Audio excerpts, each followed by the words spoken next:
Imaginez-vous debout à la place du Châtelet en ce moment. La fontaine, les pigeons, deux grands théâtres qui se font face de part et d'autre de la place, des touristes qui mangent des crêpes, le métro, qui gronde quelque part sous vos pieds, et vous réalisez que vous vous tenez directement au-dessus d'une chambre de torture. Pas au sens figuré, au sens propre. Sous ce trottoir, sous les bus, les chaises de café et les gens qui prennent des photos. La Seine, c'était l'un des bâtiments les plus redoutés de l'histoire de Paris. Et voici la partie qui m'a vraiment troublé la première fois que je m'y suis intéressé. Il n'est pas tombé lors d'un siège, il n'a pas brûlé pendant une révolution. Quelqu'un a simplement décidé que c'était embarrassant, a rédigé quelques papiers et l'a démoli. Avant la fin de cette promenade, vous comprendrez exactement pourquoi même les Parisiens qui habitaient à une rue de là traversaient de l'autre côté, et pourquoi la ville a finalement choisi d'oublier que cet endroit ait jamais existé. Le Grand Châtelet. Revenons en arrière. Juste ici, là où vous vous tenez, il n'y avait pas de place ouverte. Il y avait une forteresse. Une masse de pierres trapues, presque incrustée naturellement dans la berge. Des chiens traversaient nous. Des gardes à la porte. L'odeur de la Seine se mêlait à quelque chose que vous n'auriez pas voulu identifier. Elle ne protégeait pas seulement le pont derrière vous. Elle possédait tout ce quartier. Marché aux poissons, commerce fluvial, exécution, délivrance de licence au bordel, tout le mécanisme de la justice criminelle de la ville, tout passait par un seul bâtiment. Les marchands payaient des droits au lieutenant du Châtelet rien que pour ouvrir un étal à proximité. On ne pouvait pas faire passer de marchandises sur ce pont sans que la forteresse ne prenne sa part. Et il y avait une pièce à l'intérieur en particulier dans laquelle les gardes eux-mêmes auraient refusé d'entrer seuls. J'y reviendrai. Marche avec moi vers le pont au Change. Juste là, derrière toi, le pont avec les voitures et la vue sur la Seine grise. Ordinaire aujourd'hui, mais c'était le point de passage obligé du Paris médiéval. Rien de traverser la Seine ici sans la permission du Châtelet. Et je dis bien rien. Les cargaisons de blé, le bois, le vin. Il y a aussi une mention plus sombre dans les registres. Les cortèges funéraires étaient taxés. Les morts devaient payer pour traverser. Rabelais a trouvé cela tellement grotesque qu'il a intégré dans Pantagruel. La culture d'extorsion du Châtelet est devenue une satire littéraire, alors même que le bâtiment était encore pleinement opérationnel, qu'il percevait toujours ses droits, qu'il était bel et bien ouvert aux affaires. Et pourtant, d'une certaine façon, les taxes n'étaient même pas le pire. Reviens vers la place et regarde le sol ici. Il y a maintenant un arrêt de bus tout à fait banal.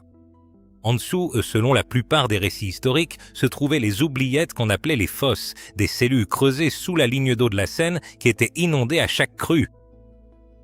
Les prisonniers n'étaient pas simplement détenus ici, ils étaient traités, interrogés, soumis à ce que les registres du tribunal appelaient la question, une torture judiciaire formelle, appliquée avant le verdict pour obtenir des aveux, puis de nouveau avant l'exécution pour obtenir des noms. Les mêmes couloirs accueillaient un voleur ordinaire, un pasteur huguenot et un noble déchu, tous passant par la même machine. Et cette pièce dont j'ai parlé, celle que les gardes évitaient, c'était la salle de la question, la chambre officielle où l'on administrait la question préparatoire. Ce n'est pas une légende. Les anciens registres de l'administration pénitentiaire décrivent la rotation du personnel qui était affecté. Les gens s'épuisaient. Ils étaient réaffectés. C'était documenté comme on documente un poste difficile. Et si vous pensez que c'est la couche la plus sombre de ce bâtiment, accompagnez-moi un instant vers la rive. Le Châtelet abritait aussi le bureau du lieutenant général de police, avant que Paris n'ait une force de police. Dans un sens moderne, cet homme dirigeait tout et il opérait juste ici. Il pouvait émettre une lettre de cachet. Emprisonnement sans procès, sans dossier officiel, sans appel.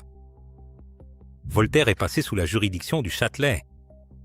Le marquis de Sade aussi, brièvement. Le bâtiment gardait les secrets de la ville, comme un égout retient tout ce qui y passe. Mais c'est là que ça devient étrange. Et honnêtement, la première fois que j'ai lu ça, j'ai dû revenir en arrière et relire. Le Châtelet était aussi un lieu culturellement glamour. Il y avait une institution juste à côté de tout ça qui paraît complètement folle vu ce que je viens de décrire. Accordez-moi un instant. D'abord, le niveau inférieur de la forteresse servait de morgue publique à Paris. Les corps repêchés dans la Seine étaient exposés dans ce qu'on appelait la basquiole pour être identifiés par le public. Et les gens venaient regarder non pas comme des curieux morbides, mais comme de simples Parisiens accomplissant un devoir civique. C'était ainsi qu'on retrouvait un proche disparu, comme l'écrit Louis-Sébastien Mercier dans son grand portrait de Paris à la fin du XVIIIe siècle. Il décrivait cela comme une habitude urbaine quasi régulière, les gens s'arrêtant là comme on s'arrête au marché. Le Châtelet avait banalisé la mort comme spectacle public depuis si longtemps que plus personne n'y trouvait rien d'extraordinaire. Et à 20 mètres de l'entrée de la morgue, il y avait du théâtre. Des artistes de rue se rassemblaient à ce carrefour depuis des siècles, car c'était le point de passage le plus fréquenté de la rive droite. Petites troupes, spectacles de marionnettes, farces. Un public qui venait de passer devant la porte de la prison s'arrêtait pour rire devant une comédie.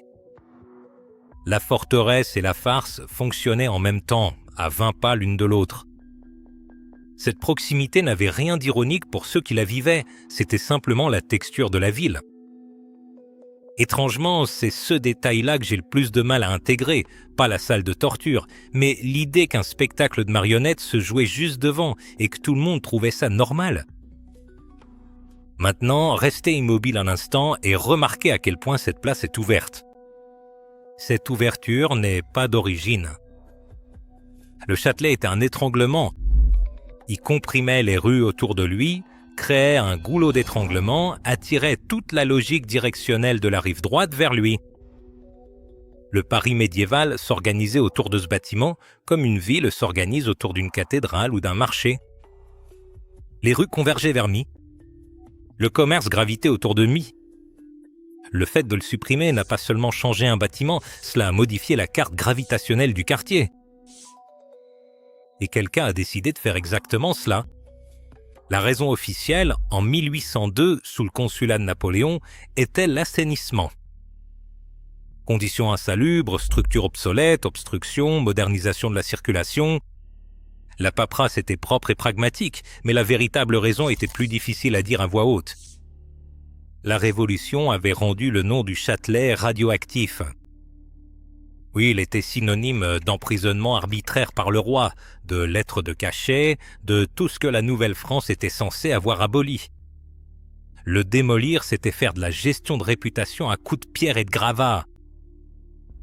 C'était pas du brodel, c'était l'effacement des preuves. Puis Haussmann est arrivé dans les années 1850 et a entièrement reconstruit la place, installant 2 grands théâtres exactement là où se trouvaient la forteresse et la morgue. L'un des remplacements les plus délibérés et esthétiques de l'histoire urbaine de Paris. De beaux bâtiments érigés sur une tombe anonyme. Revenez maintenant à la Fontaine. La lumière du soir, les théâtres illuminés, la Seine qui coule tranquillement derrière vous. Le Châtelet a survécu à la peste, a survécu aux guerres de religion, a survécu à de multiples inondations et incendies, et à toute la trajectoire complète de la monarchie. Il n'a été détruit par rien de tout cela. Il a été démoli par un gouvernement qu'il trouvait embarrassant. Ses archives dispersées, ses pierres emportées. Il n'y a pas de ruine. Il n'y a aucune plaque indiquant l'emplacement exact de la porte. La place est belle précisément parce qu'on l'a fait oublier. La fontaine au centre se dresse à peu près là où se trouvait autrefois l'entrée principale. Chaque heure, des milliers de personnes passent devant elle. L'eau coule, la porte a disparu, et sous les pavés, si la rivière est assez haute, les anciennes cellules seraient encore humides.